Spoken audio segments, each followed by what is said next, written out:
Welcome, dear listener. Tonight, we journey back to 14th century Europe, not to the castles or cathedrals, but to the low-roofed homes of common folk. Peasants, bound not by luxury but by routine, shaped their lives around the earth, and their meals around what it provided. No spices from the east. No golden loaves or sugary fruits. Just the flicker of a fire and the patience of time. Let the soft crackle of the hearth and the slow rhythm of rural life soothe your thoughts and settle your breath. Close your eyes now. Let us begin. Chapter 1: Morning Light and the Hearth Awakens. The world is a sea of grey and silence. Long before the sun considers its ascent, in the deepest hour of the night that lingers just before the dawn, the cottage lies still, submerged in a profound and ancient quiet. Outside, a sliver of a waning moon offers no comfort, its light too thin, too distant to penetrate the thick, woven branches of the nearby forest or the small, tightly shut wooden shutter of the single window. The air inside holds the deep, resonating chill of the earth itself, a cold that seems to rise from the very ground, through the packed dirt floor, and seep into the straw-filled bedding, into the wool of the blankets, into the very bones of those who sleep within. It is a silence broken only by the near imperceptible sounds of life at rest. The slow, rhythmic cadence of breathing, a soft, deep draw and a long, gentle release from the man of the house, his body a solid shape in the gloom. A lighter, quicker whisper of breath from the corner where the children lay nestled together, a tangle of limbs and dreams under a shared woolen covering. And from the woman, whose consciousness is now beginning to stir, a breath so soft it is almost part of the silence itself. Her return to the waking world is not a sudden jolt, but a slow, gentle tide pulling her from the depths of sleep. It begins not with a thought, but with a feeling, the persistent, biting cold that has found its way past her blanket's edge. Her eyelids remain closed, but her mind registers the chill on her cheek, the damp coolness of the air she breathes. For a moment, she simply lies there, adrift between two states of being, her body heavy with the memory of slumber. The scent of the cottage fills her senses, a perfume woven from the threads of their life, the sharp, clean smell of dry straw, the lingering, ghostly aroma of wood smoke from a fire long dead, and the faint, earthy scent of the packed dirt floor.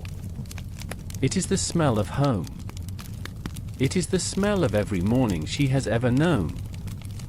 Slowly, deliberately, her limbs begin to obey the silent call of duty. There is no hesitation, no debate.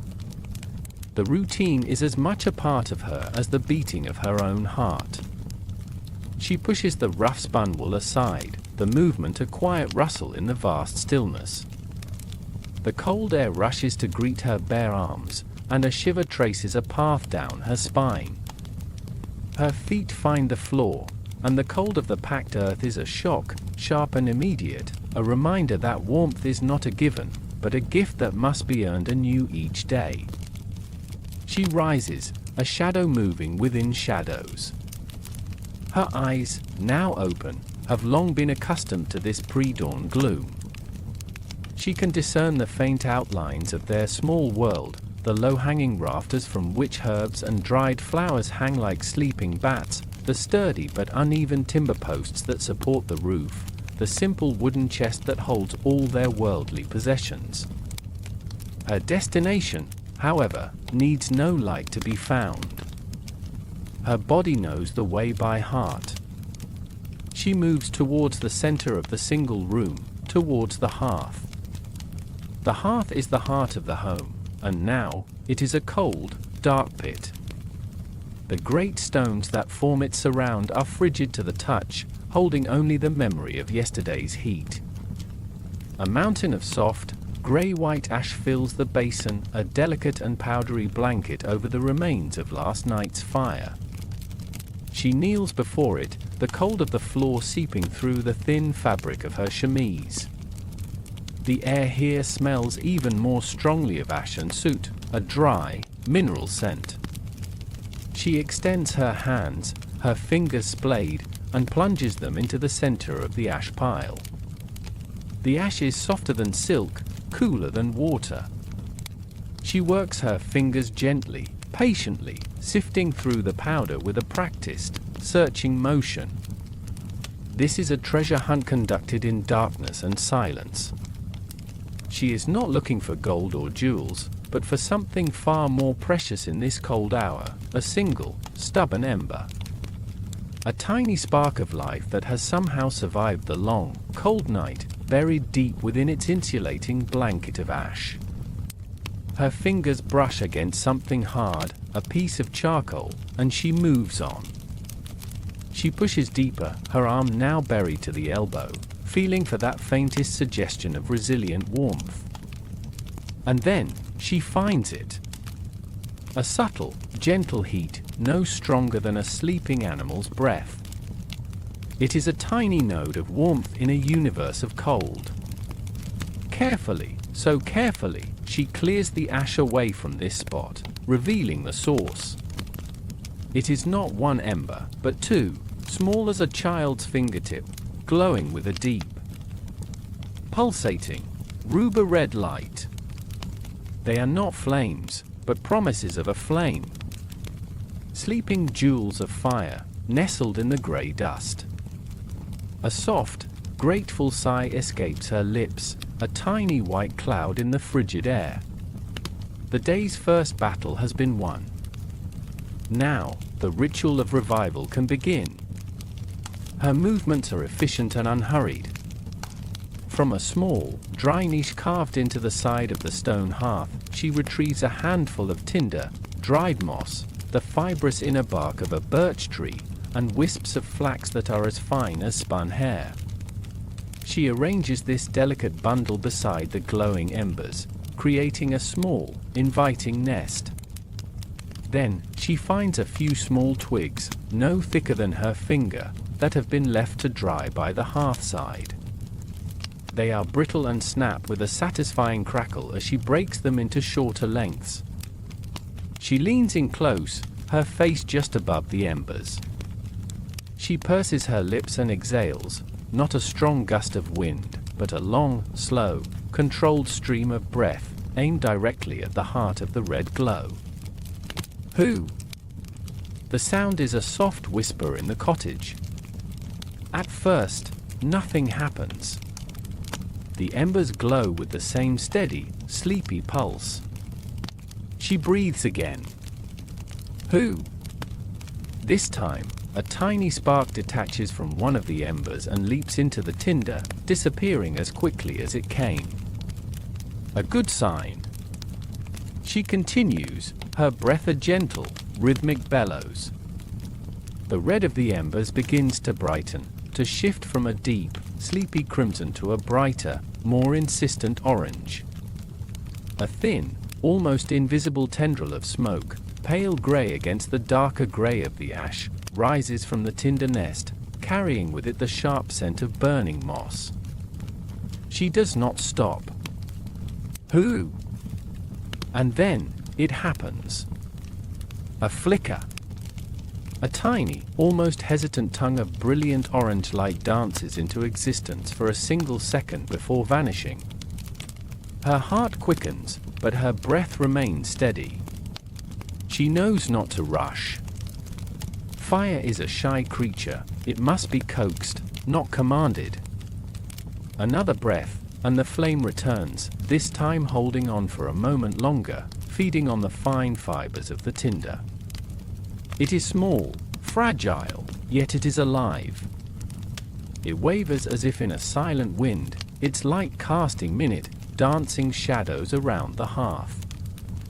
With the utmost care, she begins to add the smallest of the twigs, placing them strategically over the burgeoning flame, creating a tiny log cabin of fuel. The flame licks at the dry wood, tasting it, and then, with a soft crackle, it takes hold. The fire grows. The first fragile flame is joined by another, and then another. They merge, twisting and dancing together, their light growing stronger with every passing second. The soft orange glow begins to push back against the oppressive gloom. It paints the woman's face in warm, flickering light, highlighting the concentration in her eyes and the gentle curve of her lips. It casts her shadow, large and protective, against the far wall.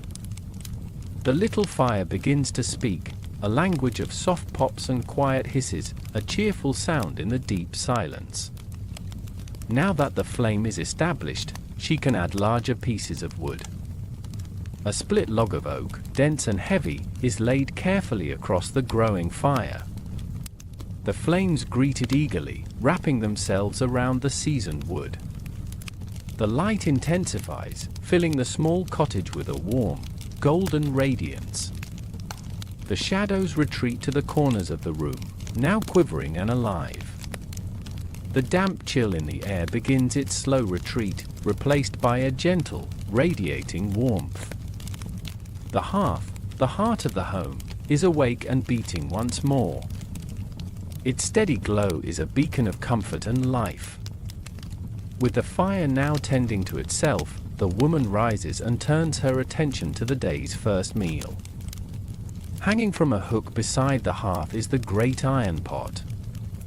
It is the single most valuable cooking tool they own, a legacy passed down through generations. Its surface is blackened with the soot of 1,000 fires, its rim is worn smooth, and its belly is dented and scarred, each mark a memory of a past meal. It is heavy, solid, and dependable. She takes the pot down, its iron handle cold in her grasp, and carries it to a large wooden barrel standing near the door.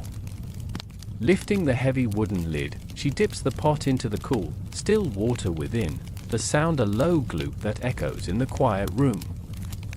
She fills it halfway and carries the heavy, sloshing vessel back to the fire, her muscles accustomed to the weight. With a sturdy iron hook, she suspends the pot over the flames, positioning it so that the heat can evenly embrace its iron belly. Next, she turns to a simple clay jar that sits on a low stone shelf. From it, she scoops a handful of barley. The grains are small and pale, and they make a dry, rustling sound as she lets them trickle from her hand into the water of the pot. A few stray grains miss the pot and skitter across the stone hearth, a tiny, almost inaudible sound. She adds another handful, enough to make a thick, sustaining porridge. The final ingredient sits on the mantelpiece, a partial loaf of bread from the day before. It is a dark, dense bread, made from rye and barley flour, its crust as hard as wood. This is not a bread for slicing, but for breaking. She takes it in both hands and, with a firm twist, breaks off several large chunks. The effort is visible in the tension of her hands. The bread resists, then gives way with a dull, cracking sound. She drops the hard pieces into the pot, where they will slowly soften in the simmering water, lending their substance and faint, sour taste to the pottage. She gives the mixture a single, slow stir with a long wooden ladle, its handle worn smooth and dark from years of use. The ladle scrapes against the bottom of the iron pot with a gritty, rhythmic sound. Scrape, circle, scrape. The work is done. Now, there is only the waiting. She settles on a small, three-legged stool near the fire, extending her hands to the welcome heat. The warmth soaks into her skin, chasing away the last of the deep-seated chill. She watches the pot, listening to the water as it slowly begins to simmer, the sound building from a low hum to a gentle, bubbling murmur. Steam begins to rise from the surface, carrying the plain, nutty scent of cooking barley, a scent that signals the true beginning of the day. This quiet, solitary time by the fire is hers alone. The world outside is still dark, and her family still sleeps. It is a moment of peace, a time for silent reflection before the demands of the day take hold. She watches the flames dance and listens to the house breathe around her. And soon, as if drawn by the growing warmth and the scent of food, the rest of the house begins to stir. A deep groan comes from the sleeping pallet, and the large form of her husband, the man of the house, sits up, rubbing the sleep from his eyes. He says nothing, but his gaze finds her by the fire, and a silent understanding passes between them. In the corner, a small cough, then the rustle of straw as one of the children begins to wake. They gather around the hearth without a word, drawn to the circle of light and warmth like moths to a candle. The man wraps his heavy cloak around his shoulders. The children, a boy and a girl, huddle together, their faces still soft with sleep, their eyes blinking in the bright firelight. They all hold out their hands to the flames, soaking in the comfort. The pottage is ready. The barley has softened and swelled, and the hard bread has dissolved into a thick, greyish porridge. It is not beautiful, and its aroma is simple, but it is hot, and it is filling. The woman takes down the small, hand-carved wooden bowls from the shelf. She ladles the thick mixture into each one, the steam rising in a column from the ladle. She passes a bowl to her husband, then to each of the children, and finally takes one for herself. There is no table. The family sits on their low stools or on the edge of the sleeping platform, cradling their warm bowls in their laps. The only sounds are the soft scrape of wooden spoons against the inside of the wooden bowls and the quiet sounds of eating. The food is not exciting. It is bland, earthy, and functional. But as it fills their stomachs, it brings a profound sense of comfort and peace. The warmth spreads from the inside out, a shield against the morning cold. It is sustenance. It is life. It is enough. They eat in a comfortable, rhythmic silence, a communion of shared existence. When the bowls are empty, the quiet spell is broken. The day has truly begun. The man rises and walks to the cottage door. He pulls back the heavy wooden bar and opens it a crack. A sliver of pale, grey morning light slices into the warm, orange-lit room. The air that flows in is crisp and cold, carrying the scent of damp earth and distant pines. Outside, the world is finally waking. The first brave rooster from a neighboring croft lets out a tentative, croaking crow. The man takes his side from its place by the door.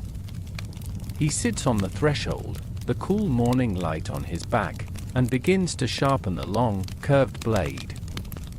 He pulls a whetstone from his belt pouch, dips it in a small pot of water, and begins to draw it along the edge of the metal. The sound is sharp and rhythmic, a metallic song that cuts through the morning quiet. Sheeing, sheeing, sheeing. It is the sound of preparation, of labor, of the day's work being called to order. Inside, the chickens, who roost in a small, warm corner of the cottage, begin to stir and cluck. One hops down to the floor and begins to scratch at the packed earth with its tiny, diligent claws, searching for a stray crumb or a sleepy insect. The children, now fully awake and warm, begin their small chores. The girl takes the empty bowls to be rinsed. The boy is sent to fetch a log from the woodpile just outside the door. The house, once silent and still, now hums with the gentle rhythm of life. The fire crackles brightly in the hearth. The pot bubbles with hot water for cleaning. The man sharpens his tool at the door. The chickens scratch and cluck on the floor. The children move about their tasks. The cottage breathes. It breathes in the cool morning air and breathes out the warm, smoky scent of life. The day has begun, not in a rush, but as a slow, deliberate and gentle unfolding, rooted in the ancient and comforting rituals of survival. And for now, in the quiet light of this new dawn, there is warmth, there is food in their bellies, and there is peace. Chapter 2: Gathering and Foraging, the Hidden Harvest of the Forest. The simple warmth of the morning meal now settled in their bellies, a quiet energy begins to move through the small cottage. The sun, having finally climbed above the distant, hazy ridge, now casts longer, gentler fingers of light through the open doorway. Dust motes dance in these golden shafts, tiny, glittering worlds turning in the still air. The man has already departed, his sharpened scythe resting on his shoulder, his form disappearing down the path that leads to the Lord's fields, a slow and steady silhouette against the bright morning sky. The youngest child, his small morning task complete, now sits on the packed earth floor, utterly absorbed in the simple magic of a smooth, grey stone, turning it over and over in his small hands. For the mother and her daughter, the day holds a different kind of work. It is a task not of the open field, but of the shaded wood.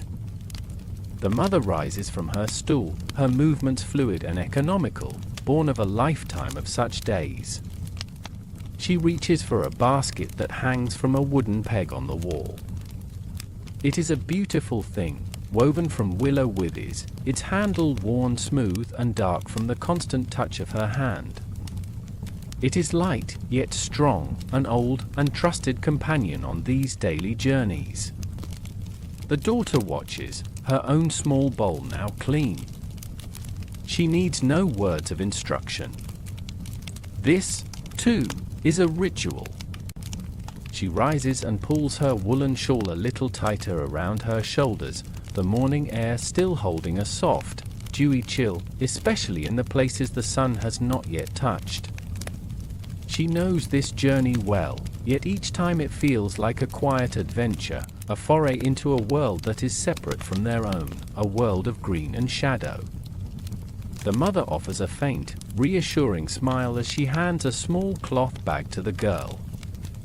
The daughter takes it, her small fingers closing around the soft, worn fabric.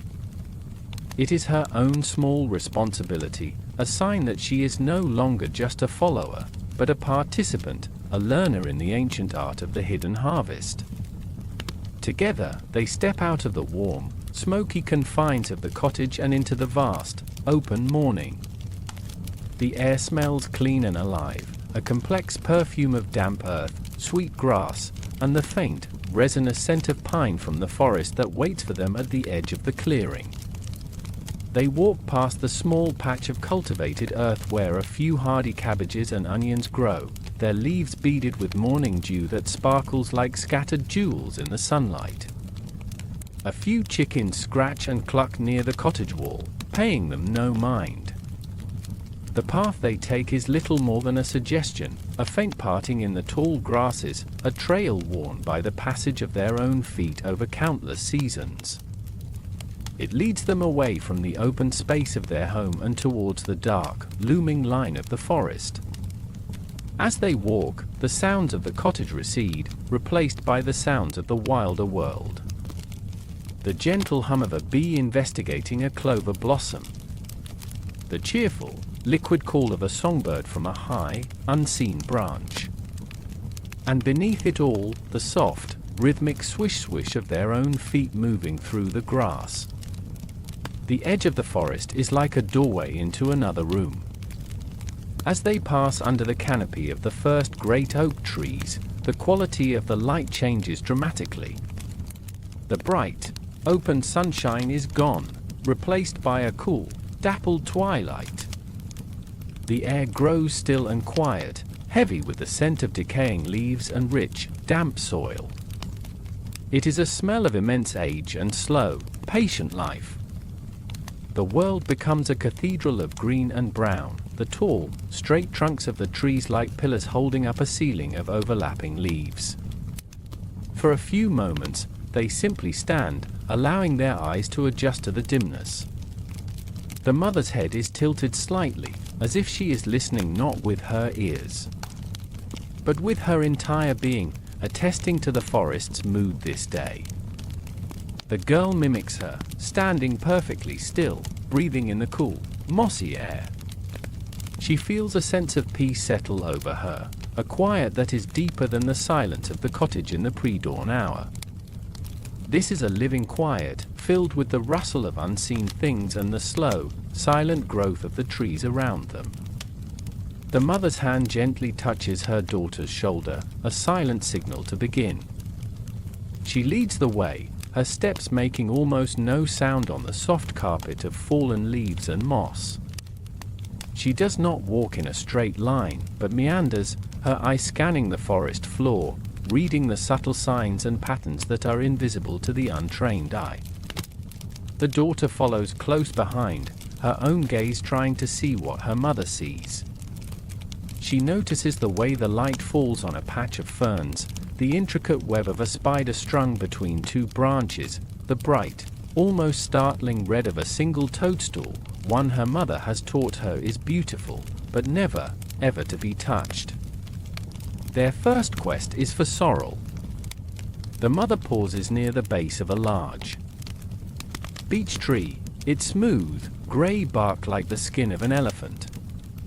Here, in the damp, shaded earth, a patch of bright green leaves has sprung up. The mother kneels, and the daughter kneels beside her, the dampness of the ground seeping slightly through the wool of her dress. "See," the mother whispers, her voice barely disturbing the silence. She points a finger at a particular leaf, shaped like a perfect, slender arrowhead. The shape of the spear, and the way it feels. She plucks a leaf and hands it to the girl. The daughter rubs it between her thumb and forefinger. It is soft, almost silky, and cool to the touch. The mother then tears a tiny piece from her own leaf and places it on her tongue, an invitation for the girl to do the same. The daughter imitates her, and a bright, sharp, citrusy flavor explodes in her mouth. It is the taste of green, the taste of the forest itself, clean, zesty, and refreshing. A small smile touches the girl's lips. The lesson is unspoken but clear. Look for the spear-shaped leaf. Feel its softness. And if you are certain, taste its bright, sharp song. They begin to gather, but not all of it. The mother is careful, her fingers nimble and precise. She plucks only a few leaves from each plant, always leaving the heart of the plant untouched, leaving the roots strong and the majority of the leaves to continue soaking in the dappled light. "We take only what we need," she had told the girl once, long ago. "The forest must be allowed to live, so that it may feed us again tomorrow." The daughter follows her mother's example, her own small hands moving with a newfound carefulness. She chooses the young, tender leaves, placing them one by one into the large willow basket. The pile of green grows slowly, a vibrant treasure against the brown of the woven willow. They work in a comfortable silence, moving slowly through the patch until the mother decides they have enough. Next, they move deeper into the woods, in search of a different kind of green. The mother leads them to a place where the ground is even damper, where a tiny, trickling stream whispers its way over moss-covered stones. Here, growing in a dense, almost defiant patch, are nettles. The girl instinctively hesitates. She knows the nettles sting, the fiery rash it can leave on the skin for hours. But the mother shows no fear. She approaches the patch with respect, her movement slow and deliberate. "You must be quick and certain," she says softly, her first full sentence of the morning. "Like you are shaking a hand." She reaches out, and with a swift, confident motion, she pinches the top cluster of leaves from a tall nettle stalk and plucks it free. She holds it up for the girl to see. The leaves are heart-shaped, with serrated edges and covered in tiny, almost invisible hairs. These are the stingers. But her mother's fingers, calloused and sure, are unharmed. She shows the girl how to grasp the plant firmly, so the hairs are flattened and cannot do their work. The daughter watches, mesmerized. Then, summoning her courage, she reaches out and does the same. Her first attempt is too timid, and she feels a faint prickle on her fingertip, a tiny warning. She pulls her hand back. The mother waits patiently, offering no criticism, only a quiet, encouraging presence. The girl takes a breath, and this time, she is quick and firm. She pinches the leaves, and they come away cleanly in her hand, her skin unstung. A small jolt of pride runs through her. She has learned another secret, that something that can cause pain can also provide nourishment if you know how to approach it. These stinging leaves, once boiled in the iron pot, will lose their fire completely, becoming a soft, nutritious green, as rich and satisfying as any cabbage from their garden. They gather the tender top leaves, the youngest and best part of the plant, and add them carefully to the basket, a darker, rougher green to lay beside the delicate sorrel. As they forage, the forest reveals more of its secrets to them. The mother points out the broad, deep green leaves of wild garlic, growing in a lush carpet in a sunnier clearing. The air here is pungent with their sharp, oniony scent. Just by bruising a leaf between their fingers, the powerful aroma is released, a promise of the flavor it will add to the evening's pottage. They gather a generous handful, and the daughter places it in her own small cloth bag, feeling a sense of importance at being trusted with this potent ingredient. Then comes the most exciting part of the hunt, the search for mushrooms. This is the most difficult lesson, the one that requires the most caution and the most wisdom. The mother becomes even more focused, her eyes scanning the bases of trees, the decaying logs, and the mossy banks. She points out dozens of fungi, explaining each one in a low voice. The brilliant red one with the white spots, beautiful as a painted jewel, is a trickster that brings fever and madness. The pale, ghost-white ones that look like angels in the dim light are the most dangerous of all, the ones that can stop a heart with a single bite. The girl listens, her eyes wide, committing each shape and color to memory. The lesson is simple: when in doubt, do not touch. And then, the mother stops, a soft sound of satisfaction in her throat. At the base of an old, gnarled oak, nestled amongst the twisted roots, is a small cluster of what they seek. They are not dramatic or brightly colored. They are a humble, unassuming brown, their caps smooth and rounded, their gills a delicate, pale tan underneath. The good bread of the forest, the mother whispers. She takes out a small knife with a handle of worn bone and carefully slices the mushrooms at the base of the stem, leaving the underground part of the plant undisturbed. She shows the girl how the flesh is firm and white, with no strange colors. She holds one to her nose, and it smells of nothing but clean earth and fresh rain. This is the sign of a friend. She lets the daughter slice one, guiding her hand, teaching her the same respect for the root of the mushroom as for the root of the sorrel. They gather the small, precious bounty, placing them gently in the basket, careful not to bruise their delicate flesh. Each one feels like a gift, a secret treasure freely given by the woods. Their basket is now respectably full, though far from overflowing. It holds a little of everything: the bright tang of the sorrel, the deep green of the nettles, the earthy promise of the mushrooms, and in the daughter's bag, the sharp perfume of the wild garlic. They have been in the forest for what feels like a lifetime, and also no time at all. The sun has climbed higher in the sky, and the light filtering through the canopy is now brighter, less mysterious.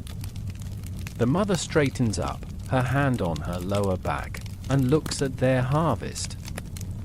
A quiet satisfaction settles on her face.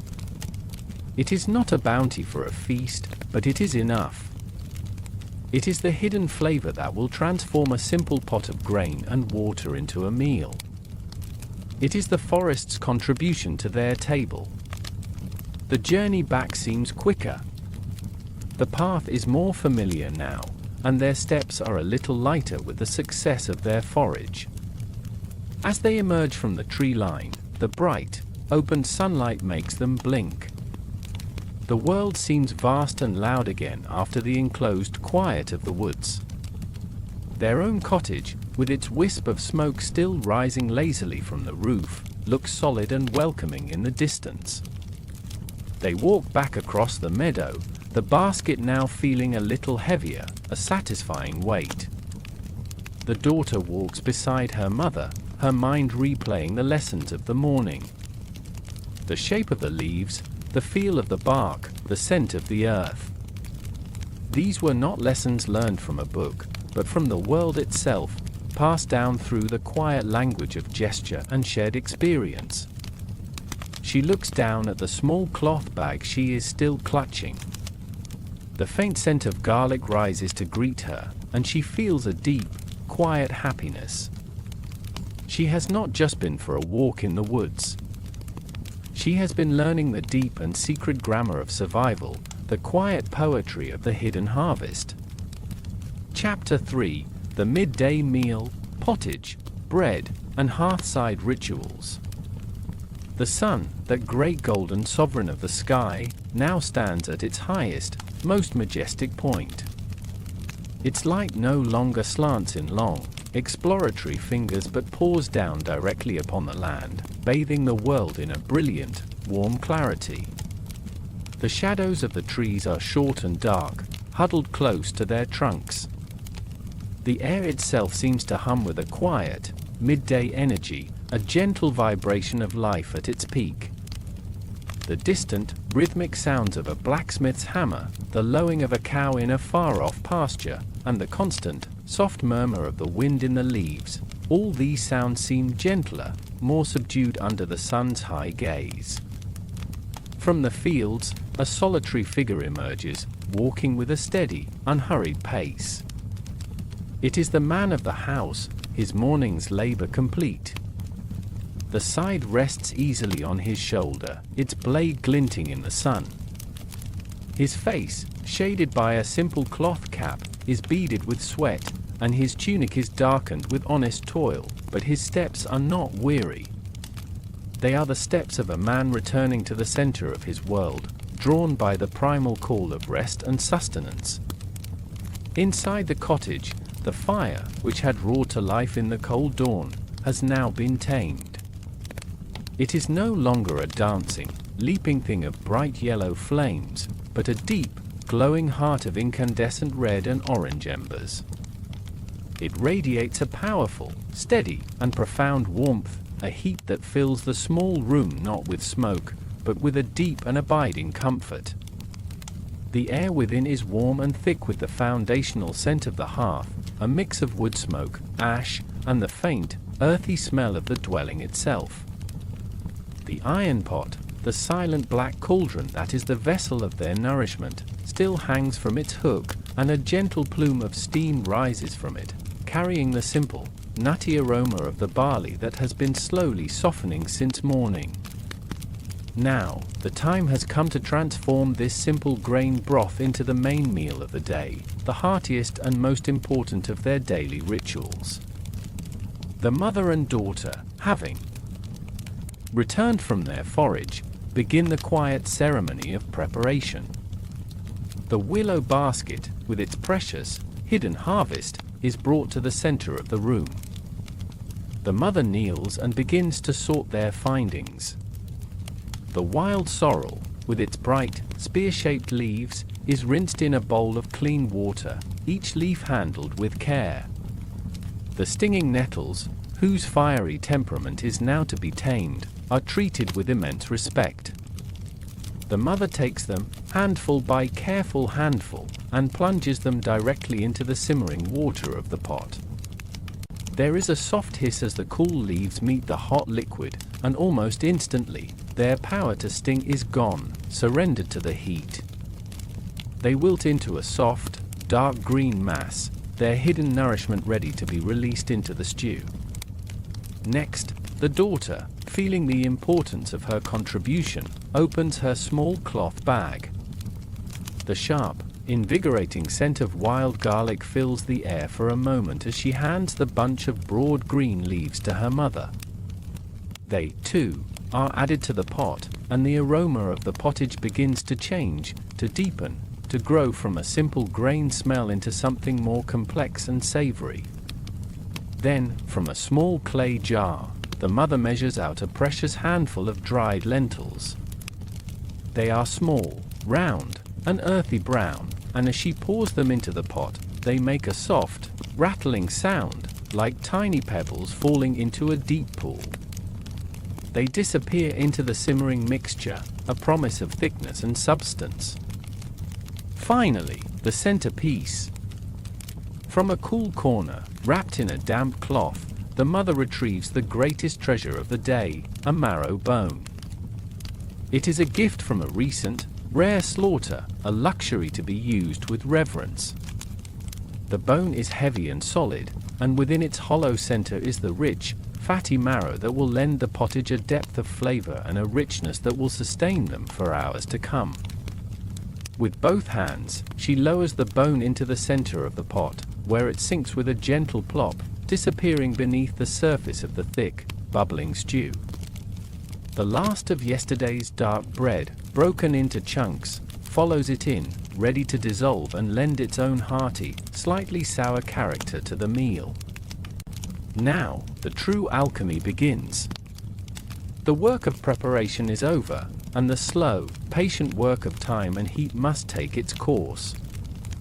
The cottage settles into a period of quiet waiting. The man sits on his low stool, his back resting against the wattle and daub wall, his eyes closed for a moment in peaceful rest.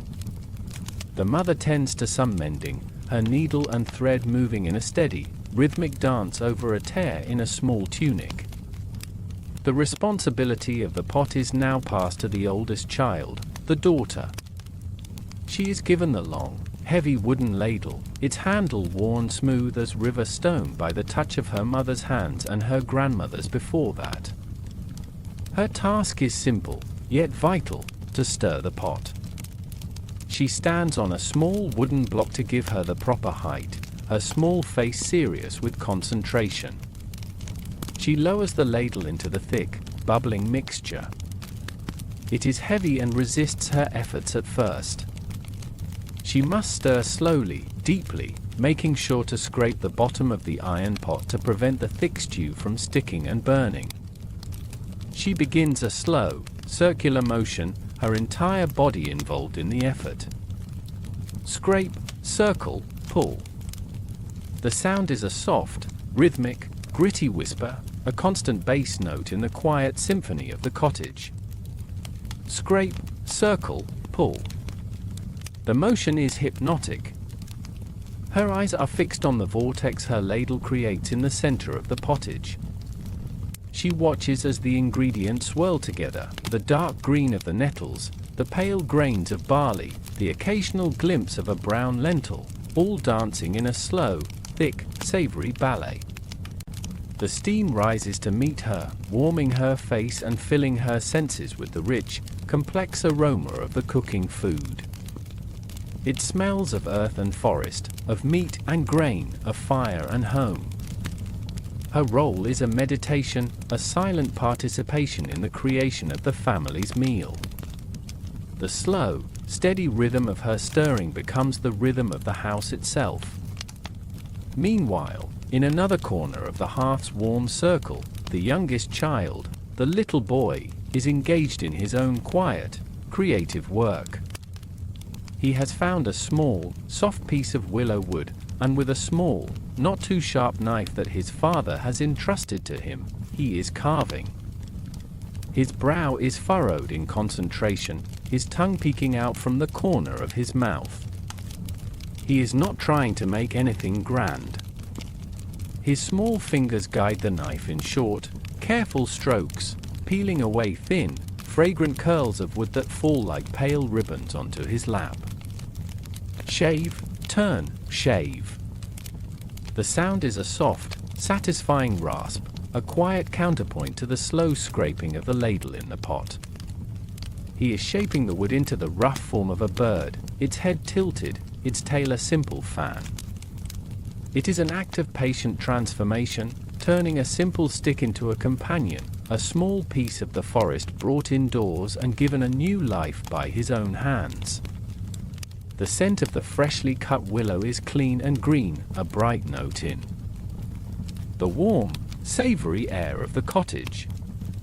The two children, each absorbed in their rhythmic, meditative tasks, become part of the hearthside ritual. One, the creator of the meal's consistency, the other, the creator of a simple joy. Their focused, peaceful energy adds to the deep sense of tranquility that has settled over the home. There is no need for words. There is only the hum of the fire, the scrape of the ladle, the rasp of the knife, and the slow, even breathing of a family at rest, waiting together. After what feels like a long, peaceful age, the mother touches her daughter's shoulder. "It is ready," she says softly. The stirring stops. The young carver looks up from his work, his wooden bird now smooth and recognizable in his hand. The father opens his eyes, a look of quiet anticipation on his face. The woman takes the ladle. Her movements are sure and practiced. She gives the pottage one final, deep stir, then lifts the ladle, heavy and dripping with the thick, savory stew. She brings over the familiar wooden bowls, each one unique with its own grain and imperfections. One by one, she fills them, the pottage plopping down with a thick, satisfying sound. She ensures each bowl receives a balanced portion of the rich broth and the softened solids. There is no formal table to set, no ceremony of plates and cutlery. The hearth is their table. The family simply draws closer into their intimate circle. The father takes his bowl and rests it on his lap, leaning back against the wall. The children find their usual spots on their low stools, their small legs dangling. The mother takes the last bowl for herself, settling near the fire's glow. They hold their bowls in their hands, the rough-hewn wood warm against their palms. The heat soaks into their fingers, a comforting promise of the warmth that will soon fill their bellies. For a moment, they simply sit, inhaling the rich steam that rises to meet them. Then, as one, they begin to eat. The silence that falls is not empty or awkward, it is a silence of deep, communal contentment. The only sounds are the soft clicks of wooden spoons against wooden bowls, and the quiet, appreciative sounds of eating. There is no conversation, no discussion of the day. The meal itself is the conversation. It speaks of the forest's generosity, of the field's labor, of the fire's magic, and of the family's unity. The pottage is thick and deeply satisfying. The barley and lentils provide a hearty, earthy base. The nettles and sorrel have cooked down into a soft, green tenderness, their flavors mellowed but distinct. The wild garlic has infused the entire stew with a mild, savory warmth. But it is the marrow from the bone that elevates the meal. It has dissolved into the broth, creating a rich, fatty, deeply flavorful liquid that coats every spoonful, a taste of rare and wonderful luxury. Each spoonful is a moment of pure, uncomplicated pleasure. It is the taste of security. It is the feeling of hunger being gently and thoroughly erased, replaced by a spreading warmth and a profound sense of well-being. They eat slowly, rhythmically, savoring each mouthful. There is no rush. There is nowhere else to be. This moment, right here, is the anchor of the day. When the last spoonful has been scraped from the last bowl, a deeper quiet settles. The bowls are set aside, empty. There is no dessert, no second course. None is needed. Their bellies are full, their bodies are warm, and their spirits are at ease. A deep, slow wave of peace washes over the small cottage. It is the peace of satiety, the simple, powerful contentment that comes from having enough. For now, in this quiet moment after the midday meal, all is right with the world. The anxieties of survival recede. The demands of labor can wait. Hunger has been satisfied, and for a short, blessed time, that is the only thing that matters. They rest together in the warm, quiet glow of the hearth, a family bound not by words, but by the shared, rhythmic ritual of a simple, perfect meal. Chapter 4: Preserving the Harvest, Salt, Smoke, and Cellars. The year has turned a corner. The sun, once high and imperious in the long days of summer, now hangs lower in the sky, its light softer, more golden, as if filtered through honey. The air has lost its heavy, humid warmth and now carries a crisp, clean edge, a gentle coolness that whispers of the coming frost. This is the season of gathering in, a time of beautiful, bountiful melancholy. The harvest is done, the fields are shorn and sleeping, and the great, communal effort of reaping has been replaced by a quieter, more personal series of tasks performed within the walls of the cottage and its small surrounding yard. Not every day can be a day of fresh-picked greens or sun-warmed berries.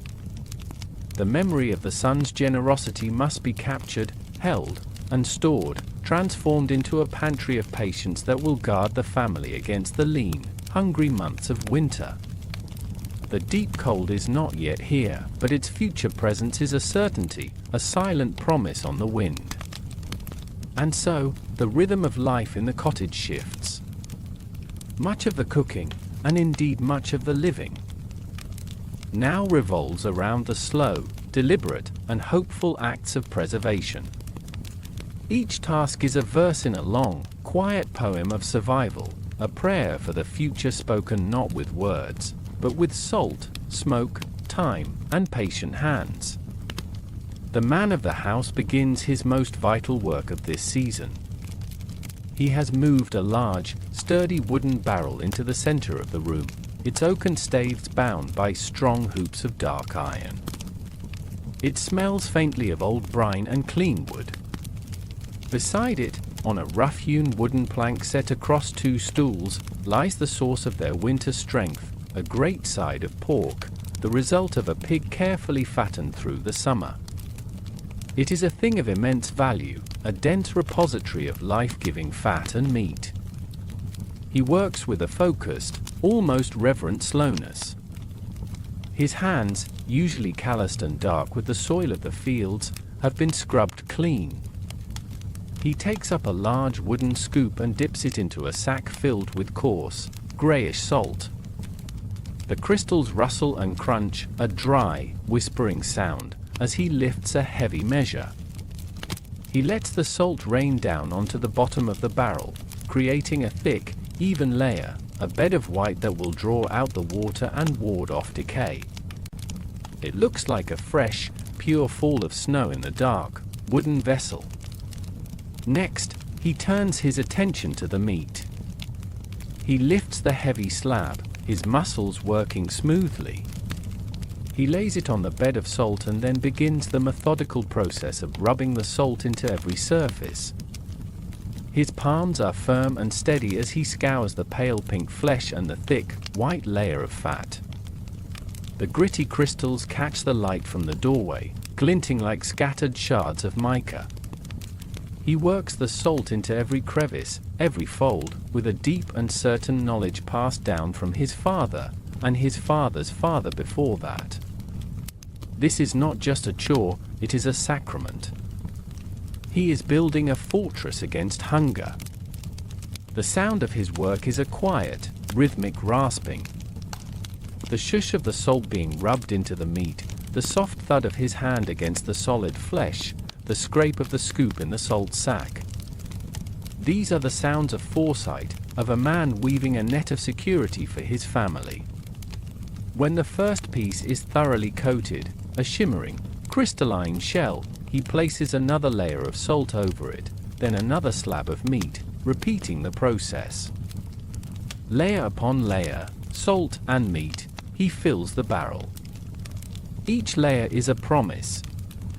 Each layer is a week of winter where the pot will not be empty.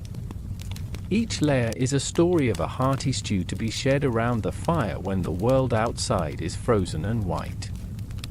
When the barrel is full, a final, generous blanket of salt is added. Then, a heavy, flat stone, washed clean in the stream, is carefully placed on top to press it all down. Finally, the heavy wooden lid is set in place, sealing the contents in their dark, salty embrace. The man steps back, wiping his hands on a rough cloth. He looks at the barrel, now a silent, unassuming guardian in the corner of the room. A deep, quiet sense of accomplishment settles in his chest. He has done his part. He has locked away the memory of summer's abundance, ensuring it will return to them in the heart of winter's scarcity.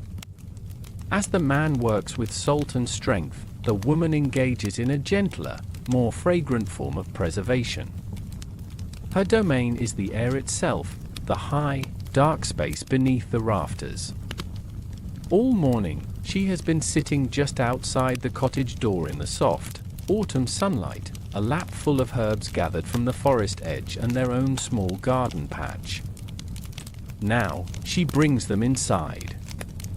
Her hands, nimble and deft, move with a dancer's grace. She takes a bunch of sage, its leaves long, grey-green, and soft as felt. Using a simple length of twine, she binds the stems together, her fingers weaving a quick, tight knot. She lifts the bunch to her nose, inhaling its sharp, clean, almost pine-like scent. It is the smell of warmth, the perfect companion for the rich pork that now sleeps in the barrel. One by one, she ties the bunches. There is thyme, with its tiny, delicate green leaves on woody stems, its fragrance warm, earthy, and sweet. There is yarrow, with its feathery, fern-like leaves and a scent that is subtle, sharp, and medicinal, a promise of healing teas to soothe winter coughs and fevers. With each bunch tied, she stands on a stool and reaches up to the low, dark rafters. She finds an empty wooden peg or a sturdy nail and hangs her fragrant creation. Slowly, a beautiful, upside-down garden begins to form high in the smoky air of the cottage.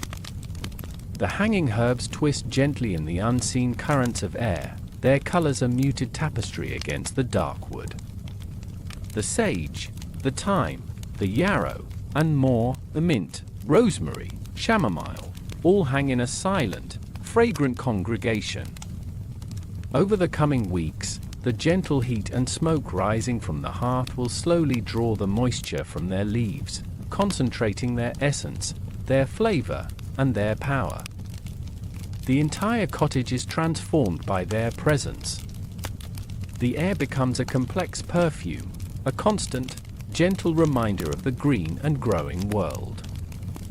Every time a breeze slips through the door, it stirs the hanging garden, releasing a fresh wave of scent, sometimes the sharp note of sage, sometimes the sweet warmth of thyme. It is an act of atmospheric magic, capturing the very soul of summer and weaving it into the air they will breathe all winter long. It is the woman's wisdom, storing not just sustenance, but also comfort, flavor, and healing, creating a canopy of aromatic hope that watches over the family. Below the ground, another form of preservation is taking place. In a corner of the cottage, there is a thick, round piece of wood set flush with the packed earth floor. The man levers it up, revealing a dark, square opening. A wave of cool, earthy air rises to meet them, a scent that is clean and ancient, the smell of deep, undisturbed soil.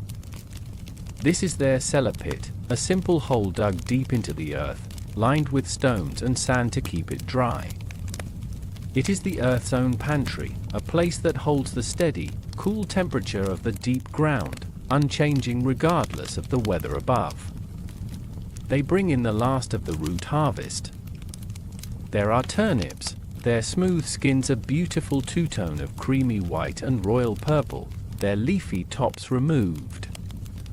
There are onions, round and heavy, wrapped in their brittle, papery skins of gold and bronze. Carefully, one by one, they are passed down into the cool darkness. They are not simply tossed in, but placed with reverence. Each turnip, each onion, is nestled into a bed of dry straw, ensuring that they do not touch one another, giving them space to breathe and preventing a single spot of rot from spreading. It is quiet, deliberate work. The only sound is the soft rustle of the straw and the gentle thud as each vegetable is settled into its place. It is an act of trust, returning the earth's gifts to the earth's own cool embrace for safekeeping.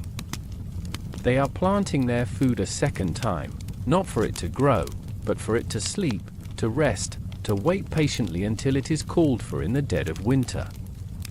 In clay jars, another transformation is underway. Cabbages, sliced into fine, pale green ribbons and layered with salt, are packed down tightly. The woman uses her fists and a wooden plunger to bruise the leaves, forcing them to release their watery juice until they are submerged in their own brine. A heavy stone is placed on top, and a cloth is tied over the mouth of the jar. Left in a cool corner, a slow, invisible magic will happen. A silent fermentation will turn the crisp, sharp cabbage into something soft, sour, and intensely savory, a food that will not only last for months but will also bring a bright, sharp taste to the heavy, fat-rich meals of winter. And all the while, the hearth continues its patient work. High above the glowing embers, well out of reach of the direct flames but bathed in the constant, rising smoke, hang several long, thin fish. They were caught in the river just days ago, cleaned and split open, and now they turn slowly in the warm air. The smoke, fragrant with the scent of the oak and applewood burning below, curls around them, clinging to their silvery skin. It is a slow, gentle curing. Day by day, the smoke penetrates the flesh, driving out moisture and imbuing the fish with its rich, savory flavor. Their skin gradually transforms, turning from silver to a beautiful, translucent, golden amber hue. The process fills the cottage with yet another layer of aroma, a deep, woody, and appetizing scent that mingles with the hanging herbs. Nearby, on a clean linen cloth spread on a wooden rack, are thin, perfect circles of apple. The last of the apples from the single tree in their yard, sliced with care. In the gentle, radiant heat near the fire, or in the soft, low sun of an autumn afternoon, they slowly surrender their moisture. They wrinkle and shrink, their pale flesh darkening to a leathery tan, their sweet, fruity sugar concentrating into a delightful chewiness. They are turning into small, sweet coins of stored sunshine, a treat for the children on a day when the snow is thick on the ground and the memory of fruit is a distant dream. Every one of these acts, from the salting of the pork to the drying of a single apple slice, is a thread in a tapestry of survival. It is a quiet, determined defiance of the coming scarcity. It is a physical manifestation of hope. Looking around the small cottage now, one can see this hope everywhere. It is in the solid, unmoving presence of the salt barrel. It is in the fragrant canopy of herbs scenting the air. It is in the knowledge of the sleeping roots in the cool earth below. It is in the golden, smoky skins of the fish, and in the sweet, leathery rings of the apples. The cottage has become more than a shelter. It is a vessel, a storehouse, an ark laden with the carefully preserved memories of a more generous season, ready to sail calmly and safely through the deep, white waters of the coming winter. Chapter 5: Special Days, Feasts, Fasting, and Faith. The current of life in the small cottage flows like a slow, deep river, its path carved by the rising and setting of the sun, the turning of the seasons, and the steady, repetitive rhythm of work. Most days are nearly indistinguishable from the one before.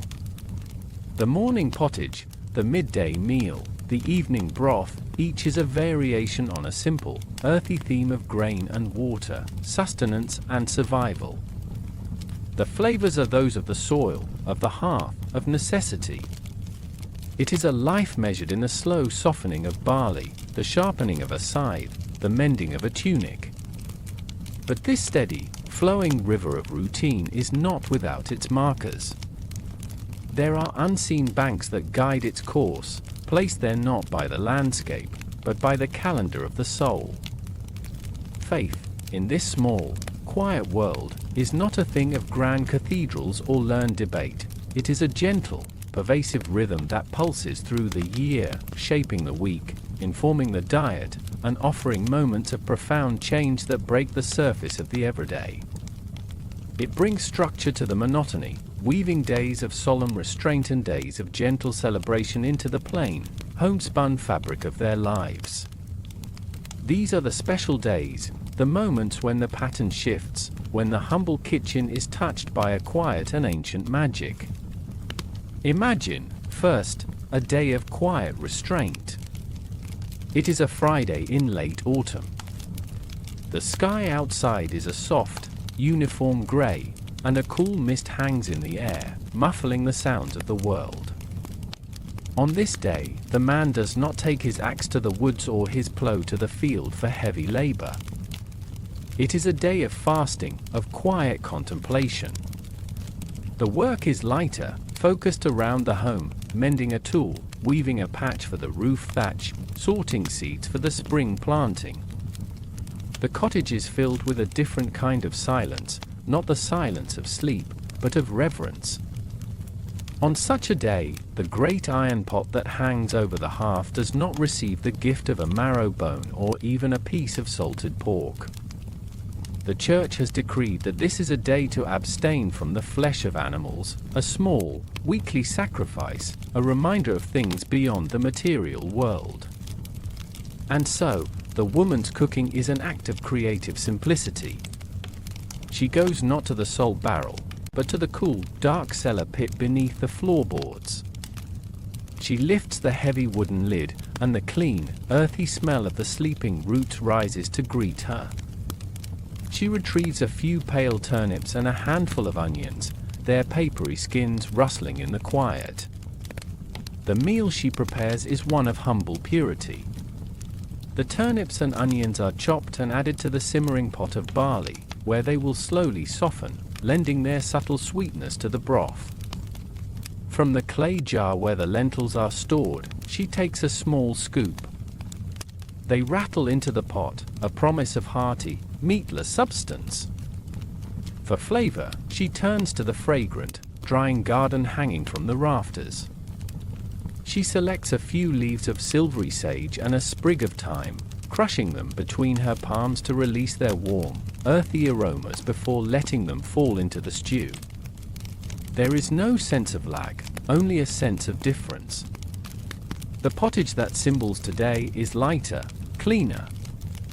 Its scent is not of rich fat, but of the good, honest earth. Later, she will brew a simple tea from dried mint or yarrow leaves, a warm, fragrant drink that soothes the spirit as much as it warms the body. They will eat their meal in the same quiet circle around the hearth, but the atmosphere is more introspective. It is a peace born not of a full, heavy belly, but of a clean, light one. It is a day that recalibrates the senses, making the return of richer foods on the morrow all the more welcome, a lesson in the quiet joy of restraint. But then, the calendar turns again, and a different kind of day dawns. It is the feast day of a local saint, a day of true rest and celebration. The sun seems to rise with a more cheerful light, casting a brighter, more golden glow into the cottage. There is no work in the fields today. There is no mending, no sharpening, no sorting. There is only the anticipation of joy, a current of gentle excitement that is as palpable as the warmth from the fire. And on this day, the kitchen will know a rare and wonderful abundance. In the small, fenced-in yard behind the cottage, among the scratching and clucking chickens, the man moves with a deliberate purpose. He selects a plump hen, one that has lived a good life. The act is quick, respectful, and born of necessity. It is not an act of violence, but one of transformation, turning a creature of the yard into the centerpiece of a feast, a gift that will bring strength and deep pleasure to his family.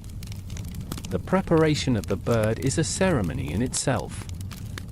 The woman plucks the feathers with practiced hands, her fingers moving swiftly until the pale skin is clean. The scent of the raw poultry is fresh and unique, a smell that speaks of a special occasion. Today, the great iron pot will hold a true stew. The chicken is placed within, along with onions and the last of the summer's carrots, and covered with water. It is set to simmer slowly over the embers, a process that will take hours, allowing the meat to become so tender it falls away from the bone, and for its rich flavor to infuse the entire broth. The smell that begins to fill the cottage is extraordinary. It is a deep, savory, and utterly mouth-watering aroma that wraps itself around every corner of the small dwelling. It clings to the woolen cloaks and the thatched roof. It is the scent of true luxury, a fragrance so rare and potent that it brings a smile to the face of everyone who breathes it in. The children, who usually play their quiet games with little notice of the cooking, are drawn to the hearth, their eyes wide, their senses captivated by this incredible promise. And there is another treasure to be brought out today. From a high shelf, stored safely away from mice and moisture, the woman retrieves a small, squat clay pot, sealed with a plug of beeswax. She carefully works the wax plug free, and a tiny bead of glistening, golden liquid wells up at the rim. It is honey. Harvested from a wild hive found deep in the woods months ago, it is more precious than any coin. She dips the tip of a wooden spoon into the pot, and the honey clings to it, stretching into a long, thick, amber thread as she pulls it out.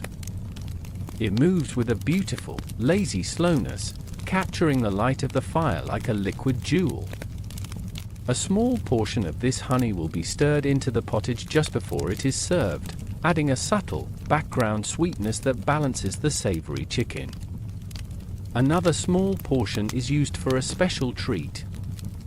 The woman cores a few apples, fills their hollows with a mixture of crushed nuts and a single, precious drop of honey in each, and places them on a flat stone near the edge of the fire to bake slowly. The scent of the baking apples, warm, sweet, and slightly caramelized, soon joins the savory aroma of the chicken stew, creating a symphony of smells that is almost intoxicating in its richness. When the meal is finally ready, the family gathers with an eagerness they rarely show. The bowls are filled with the thick, fragrant stew. Chunks of tender, white chicken meat float among the soft vegetables. The broth itself is golden and rich, glistening with flavor. They eat with a joyful reverence, savoring every spoonful. The taste of the chicken is a revelation, so tender and full of flavor. The hint of honey in the broth is a ghostly sweetness that makes them close their eyes in pleasure. And when the baked apples are served, their soft, warm flesh bursting with the sweet, nutty filling, the children's faces are pictures of pure, unadulterated bliss. On this night, their smiles are wider, their laughter comes more easily. And sometimes, on a night such as this, the celebration extends beyond their own small family circle. As evening deepens and the fire is built up against the growing chill, there is a soft knock at the door. It is their neighbors, a family from the next cottage over, their faces illuminated by the lantern they carry. They do not come empty-handed. The neighboring woman holds a small iron pot of her own, still warm, which she offers with a smile. Inside is a thick, savory pudding made from dried peas and seasoned with herbs from her own hanging garden. Their cottage, which often feels just big enough for their own family, now seems to expand with a warmth that has nothing to do with the fire. It is the warmth of fellowship. Stools are shuffled, space is made, and the two families settle together in the flickering firelight. The bowls are brought out again, and now there is a choice. A ladle of chicken stew from one pot, a spoonful of peas pudding from the other. The simple act of sharing food, of combining the fruits of two hearths, creates a feast more splendid than any king could command. The low murmur of conversation fills the room. News is shared of the harvest, of a new calf, of the health of an elderly parent. Jokes are told, and soft, gentle laughter ripples through the warm air. The children, finished with their meal, sit together, the guest boy showing the host boy his newly carved wooden bird, their heads close together in a shared, secret world. Then, as the night deepens further, the neighboring man reaches into a cloth bag and pulls out a simple wooden flute. It is dark with age and years, polished smooth by his hands. He raises it to his lips, and after a moment of quiet, he begins to play. The music that fills the cottage is as simple and as beautiful as the flute itself. The notes are reedy, soft, and clear. The melody is not complex, but it is deeply soulful, a slow, winding tune that seems to speak of the land, of the turning seasons, of the quiet joys and sorrows of a simple life. The conversation dies down as everyone listens. The music floats through the warm, fragrant air, a thread of pure, simple beauty weaving itself around them all. It rises and falls like a gentle breath, a lullaby for the weary soul. It speaks without words, telling them that despite the hardship, despite the endless work and the looming winter, there is still beauty. There is still warmth. There is still community. For one night, hunger, both of the body and of the spirit, has completely receded. There is only the soft glow of the fire, the sweet, lingering notes of the flute, and the profound, peaceful comfort of being together, safe and warm, in a small circle of light. Against the vast, silent darkness. Chapter 6: The Tools of the Kitchen, Pots, Knives, and Patience. In the modern world, we think of a kitchen as a room, a separate, defined space filled with a multitude of tools, each with a single, specific purpose. It is a place of gleaming surfaces, sharp angles, and the hum of impatient machines. But in the 14th century cottage, the very idea of a separate room for cooking would be an unimaginable luxury. Here, the kitchen is not a place, it is a presence. It is the hearth. It is the living, breathing, magnetic center around which the entire, singular room of the cottage revolves. The hearth is the sun of their small universe, a fixed point of warmth and light. Its stones, blackened by the smoke of generations, are the foundation of their daily life. This is the altar upon which the raw gifts of the earth are transformed into life-giving sustenance. There is no counter, no tiled wall, no array of shining copper. There is only the deep, stone-lined fire pit, the sturdy iron hook hanging from a beam above, and the few, essential, time-worn tools that make their simple cooking possible. The kitchen is not a collection of objects, but a small circle of sacred space, defined by the reach of the fire's glow and the patient hands of the woman who tends it. At the very heart of this kitchen space hangs its most vital organ, the great iron pot. This is not a mere cooking vessel, it is a legacy. It is the oldest and heaviest object in the home, a silent, black matriarch that has nourished this family for longer than anyone living can remember. It was here when the woman of the house was a small girl, watching her own mother stir its contents. It was here for her mother, and likely her grandmother before that. Its continued presence is a symbol of their own continuity. Its surface is not a uniform, manufactured black, but a deep, complex landscape of soot and carbon, a thick mantle of service built up over countless years of hanging in the fragrant smoke. This coating is not seen as dirt, but as a testament, a protective skin that holds the memory of 1,000 fires. Its round, generous belly is scarred and dented, each imperfection a story. This shallow dent near the rim is from a time it slipped from a hook long ago. This deeper scar on its side is from a winter when it was never off the fire for weeks on end. It is a map of their history, written in iron. To lift it is to feel the true weight of providing. Its handle, a simple, thick arc of iron, is cold and unforgiving in the morning, but by midday, it radiates a heat that warms the hands through a protective cloth. The sound it makes is part of the cottage's unique language. The heavy, resonant clank as it is hung on the sooty hook. The low gloop as it's dipped into the water barrel. And most comforting of all, the soft, rhythmic, bubbling murmur it makes as the pottage inside begins to simmer, a gentle, promising song that speaks of nourishment to come. It is a cauldron of transformation, a dark, magical womb where tough grains become soft, hard roots become tender, and simple water becomes a life-sustaining broth. It is the first and last tool of every meal, the beginning and the end of every day's culinary journey. Beside the fire, leaning against the warm hearthstones, is the pot's simpler cousin, the baking stone. It is a thick, flat slab of grey sandstone, scavenged from a riverbed long ago and chosen for its ability to hold a steady, even heat. Its surface is not perfectly smooth, but it has been worn down through the baking of countless loaves, each one leaving its faint impression.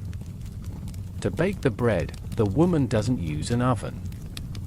She simply moves a bed of glowing, silver-white embers to a clear spot on the hearth and lays the stone directly beside them. She waits, her hand hovering over its surface, until she can feel the intense, dry heat radiating from it. Then, she lays a round, flattened disc of pale, heavy dough onto its surface. The stone sizzles softly for a moment, a sharp hiss as the moisture of the dough meets the intense heat. And then the slow, quiet magic begins. The stone becomes an extension of the hearth itself, transferring the fire's energy directly into the bread. Slowly, the pale dough begins to rise and turn a beautiful, rustic gold. The crust hardens and cracks, creating a rugged landscape on its surface.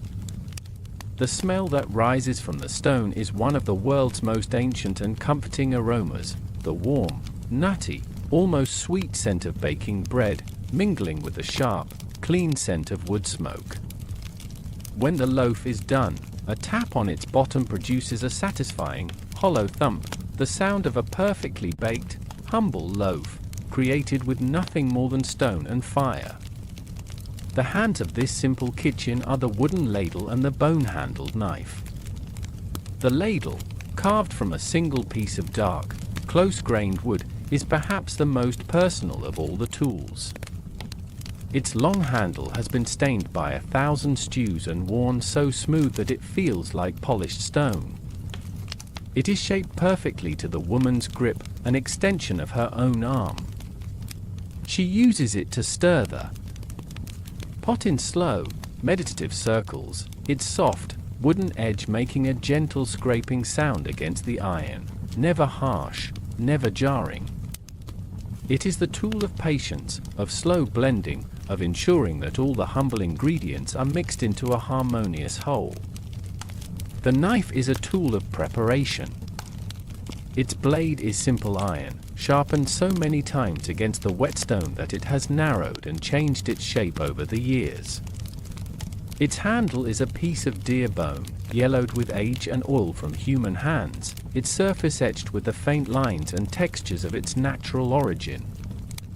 This is not a weapon, but a tool of careful division. It is used to slice the pungent wild garlic, to chop the earthy turnip, to free a precious salted fish from its skin.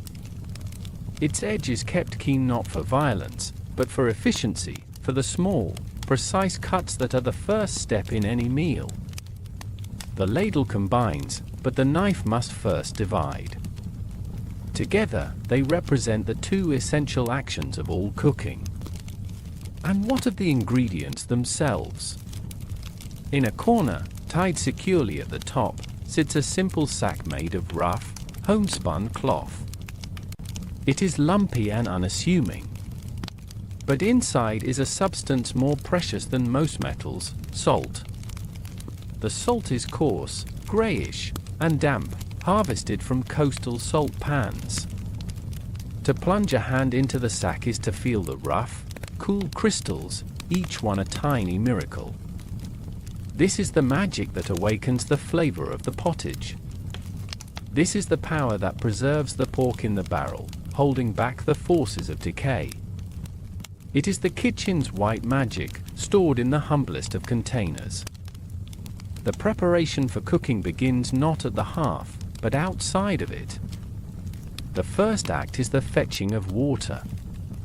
The woman takes 2 wooden buckets and begins the familiar walk to the well at the edge of the village. The path is well-worn, the air is cool on her skin. The sound of the well's crank, the splash of the bucket hitting the deep, dark water far below, the strain in her arms and shoulders as she hauls the heavy, dripping bucket up, this is a daily pilgrimage.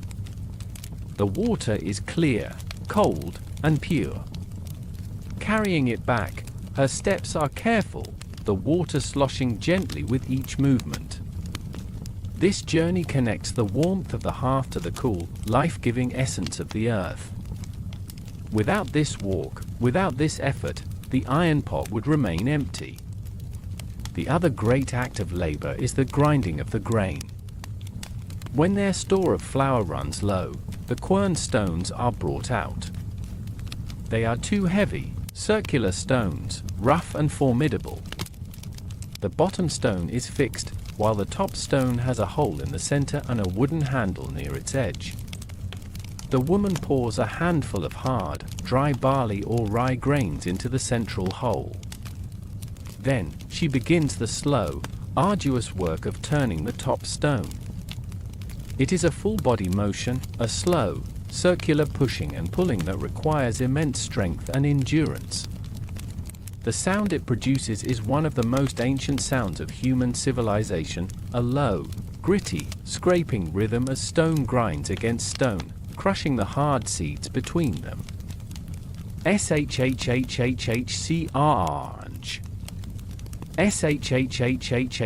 Shhhhhcrnch. Slowly, from the edge where the 2 stones meet, a fine, warm, fragrant powder begins to emerge. It is the flour, the very life force of the grain, unlocked by pure, patient, physical effort. This is why, in this small cottage, there is no need for the concept of speed. Time is not a thing to be saved or an enemy to be conquered. Time is the most fundamental ingredient of all. It is as essential as water, as necessary as fire. The fire itself demands time to be coaxed from a single ember. The pottage requires hours of slow simmering for its flavors to meld. The bread needs time to bake through on its simple stone. Patience, therefore, is not a virtue to be cultivated, it is an inseparable part of existence.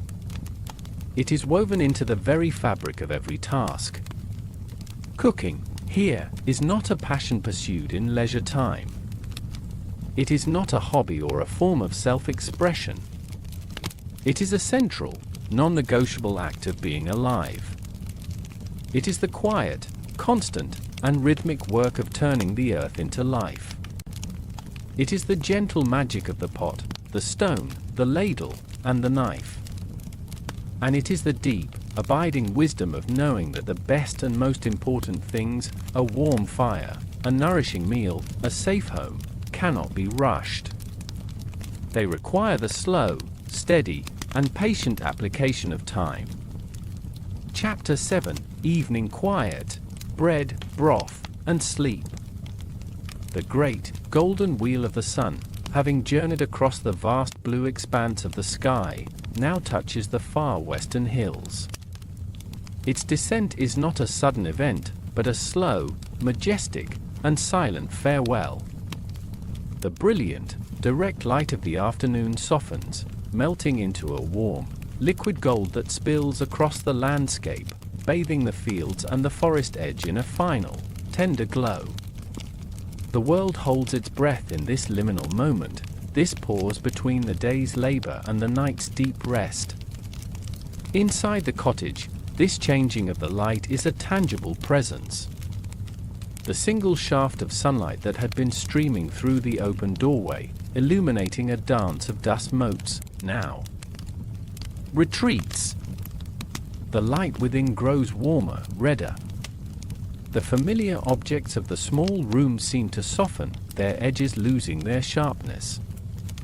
The shadows, which had been short and huddled during the high sun, begin to stretch and yawn. A shadow from the doorpost extends like a long, dark finger across the packed earth floor. The shadow of the great iron pot becomes a deep, round void against the wall. These shadows are not frightening, they are soft, gentle, and slow-moving, the quiet heralds of the coming night. As the sun sinks lower still, the colors outside bleed into a breathtaking, transient palette. The gold deepens to a burnished orange, then a soft rose, painting the undersides of the few high clouds. The hills, which were green and brown an hour ago, are now transformed into dark, featureless silhouettes against the fading fire of the sky. The air itself grows cooler, carrying the fresh, damp scent of evening dew forming on the grass. The cheerful, busy chorus of daytime birds begins to fade, replaced by a profound and spreading stillness. The day is letting go. This is the signal for the final, simple ritual of the day, the evening meal. It is not a feast, nor is it a hearty, filling pottage like the one served at midday.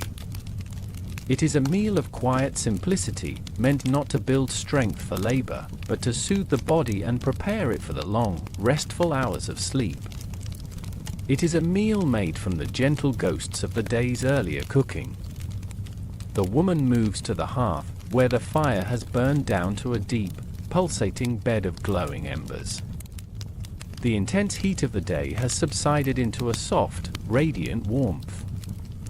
She takes the heavy iron pot, now holding only the last, thin remnants of the midday stew, and adds a ladleful of fresh, cool water from the barrel. She stirs it slowly with the long wooden ladle, her movements unhurried and graceful. The thin broth clouds the water, creating a pale, warm liquid that holds just a hint of the rich flavors from hours before. She hangs the pot back on its hook, not in the direct heat, but near the edge of the embers, allowing it to come to a gentle, barely perceptible simmer. The scent that rises is faint and reassuring, a mere whisper of onion, grain, and herbs. From the mantel, she takes the last piece of the dark, rye bread. It is hard and unyielding. She breaks it into a few pieces and places them into each of the family's wooden bowls. Then, using the ladle, she spoons the warm, thin broth over the bread. They do not eat immediately. They wait, watching as the hard, dense bread slowly, gratefully, soaks in the warm liquid. The sharp edges of the crust soften, the dense crumb becomes a tender, yielding pulp. It is a small, quiet miracle of transformation, turning the day's last bit of hardness into a final, soft comfort. While the bread softens, the woman prepares one last gift for her family. From the fragrant, drying garden hanging in the rafters, she carefully selects a few stems of chamomile, their small, white-petaled, sun-like flowers now dry and papery. She places the delicate blossoms into a small clay pitcher and ladles some of the steaming, clear water from the edge of the pot over them. Immediately, a wonderfully calming aroma is released into the air, a scent entirely different from the savory smells of the day. It is a sweet, clean, apple-like fragrance that speaks of peaceful meadows and gentle sleep. The tea steeps in the warm pitcher, its water slowly turning a pale, translucent gold.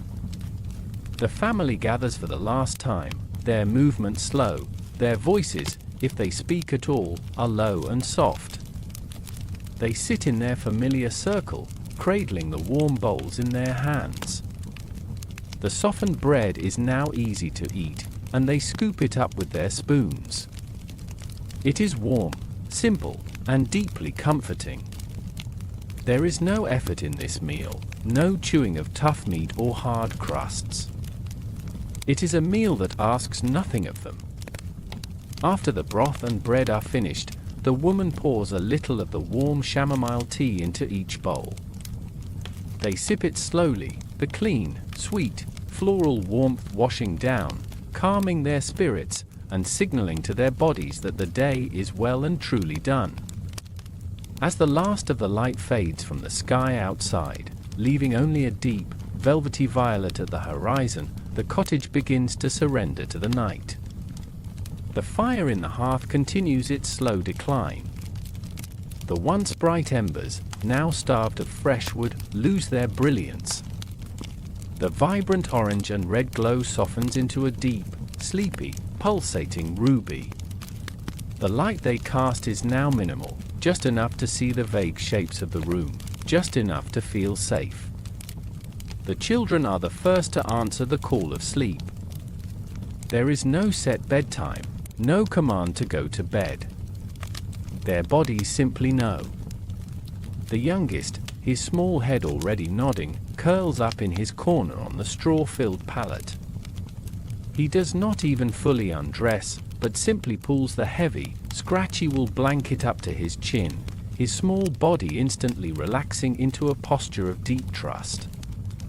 The older girl watches him for a moment, then follows suit, finding her own familiar hollow in the straw, her back to her brother, their small bodies creating a shared island of warmth.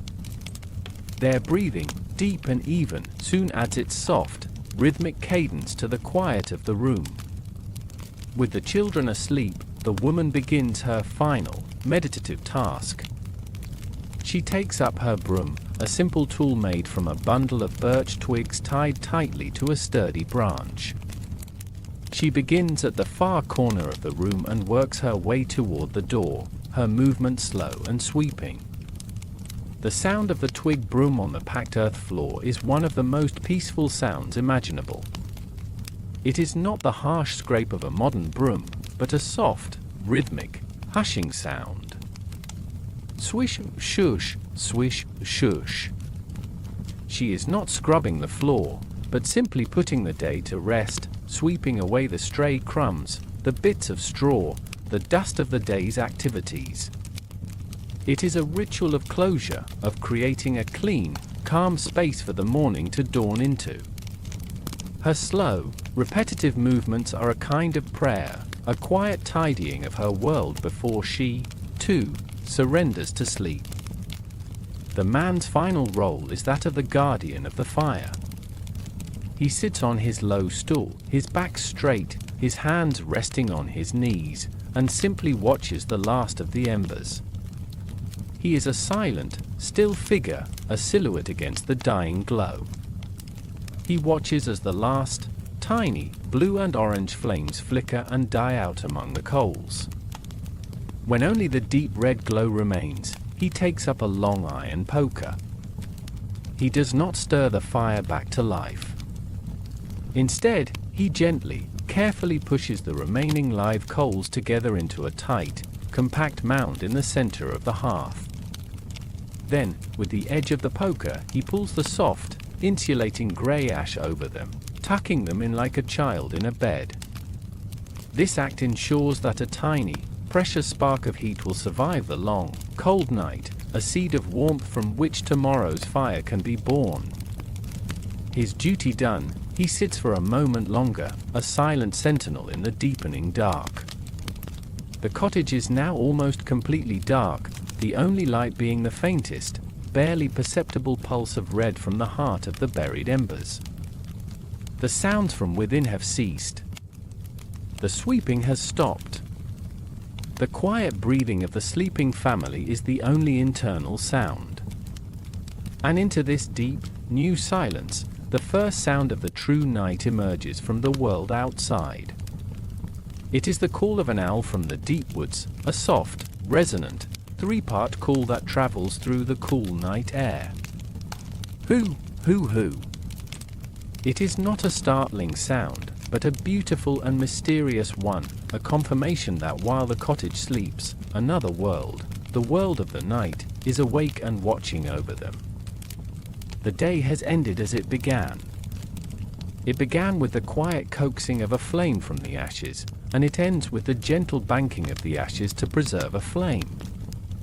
It began with a simple, warm meal, and it ends with one. It was a day lived in simplicity, in closeness to the earth, and it ends now in a state of quiet gratitude.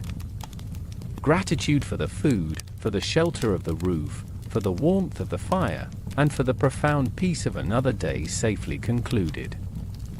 And now, dear listener, let this peace become your own.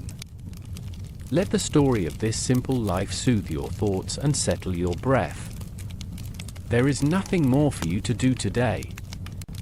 Allow the weight of your body to sink deeply into the surface beneath you. Feel the gentle pull of sleep, as natural and as welcome as the setting of the sun. The cottage is quiet. The family is sleeping. The owls are keeping watch.